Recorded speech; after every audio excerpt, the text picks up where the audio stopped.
Sports authority of India Bharat ಸರ್ಕಾರದ್ದು ಇಲ್ಲಿ performance analyst ಅನ್ನುವ ಹುದ್ದೆಗಳಿಗೆ ಅರ್ಜಿಗಳನ್ನು ಕರೆದಿದ್ದಾರೆ.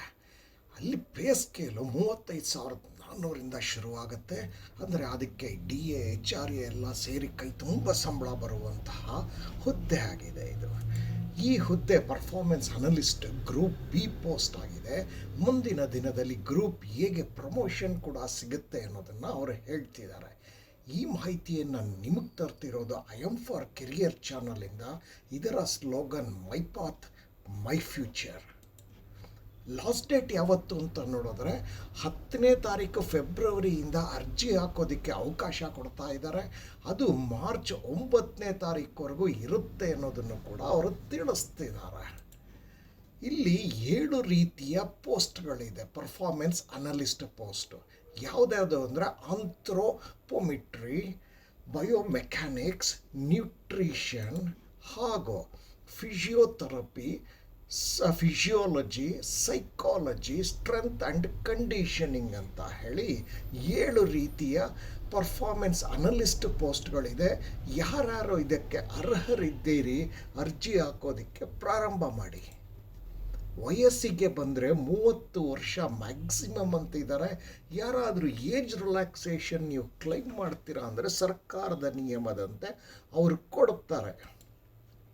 ವಿದ್ಯಾಭ್ಯಾಸಕ್ಕೆ ಬಂದರೆ UG ಅಥವಾ PG ಮಾಡ್ಕೊಂಡಿರಬೇಕು. ರಿಲವೆಂಟ್ ಫೀಲ್ಡ್ 7 ಕ್ಷೇತ್ರ ಏನಿದೆ ಆ ಕ್ಷೇತ್ರದಲ್ಲಿ ನೀವು UG ಅಥವಾ PG ಮಾಡಿರಬೇಕು.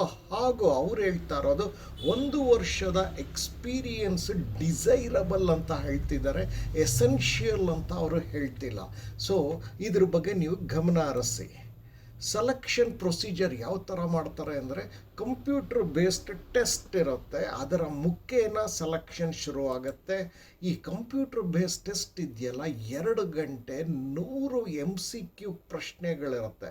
100 MCQ ಪ್ರಶ್ನೆಗಳನ್ನು 2 ಗಂಟೆನಲ್ಲಿ ಉತ್ತರಿಸಬೇಕಾಗಿರುತ್ತೆ.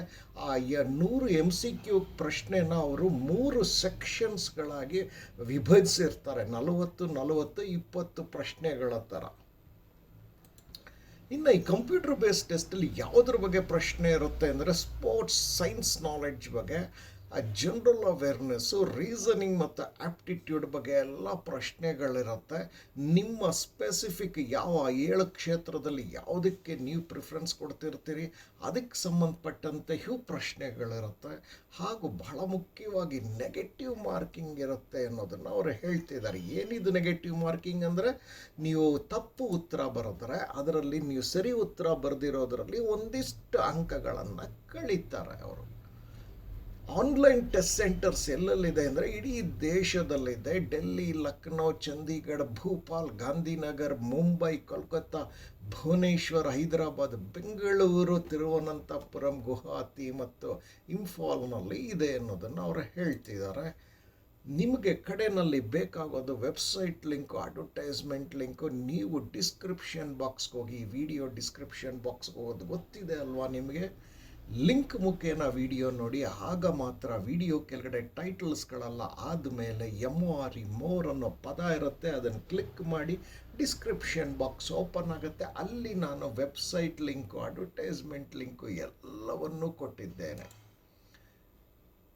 ನಿಮ್ಮಲ್ಲಿ ಕೇಳೋದಿಷ್ಟೇ, ಅಡ್ವರ್ಟೈಸ್ಮೆಂಟ್ ಏನಿದೆ ಅದನ್ನು ಕನಿಷ್ಠ ಪಕ್ಷ 2 ಸರಿನಾದರೂ ಓದಿದಾಗ ಮಾತ್ರ ನಿಮಗೆ ಅಲ್ಲಿ ಸಿಲಬಸ್, ನೀವು ಯಾವ ಪ್ರಶ್ನೆ ಕೇಳ್ತಾರೆ ಅದಕ್ಕೆ ಸಂಬಂಧಪಟ್ಟಂಥ ಸಿಲಬಸ್ ಏನು ಓದ್ಕೊಂಡೋಗಿರಬೇಕು ಅದ್ರ ಬಗ್ಗೆನೂ ಅಲ್ಲಿ ಉಲ್ಲೇಖ ಇದೆ. ಅಪ್ಲೈ ಮಾಡೋ ಅರ್ಜಿ ಹಾಕುವ ಒಂದು ವಿಧಾನ ಏನಿದೆ ಅದ್ರ ಬಗ್ಗೆ ಮಾಹಿತಿ ಸಿಗುತ್ತೆ. ಅಪ್ಲಿಕೇಶನ್ ಫೀಸ್ ಇದೆಯಾ ಇಲ್ವಾ ಅದ್ರ ಬಗ್ಗೆ ಮಾಹಿತಿ ಸಿಗುತ್ತೆ.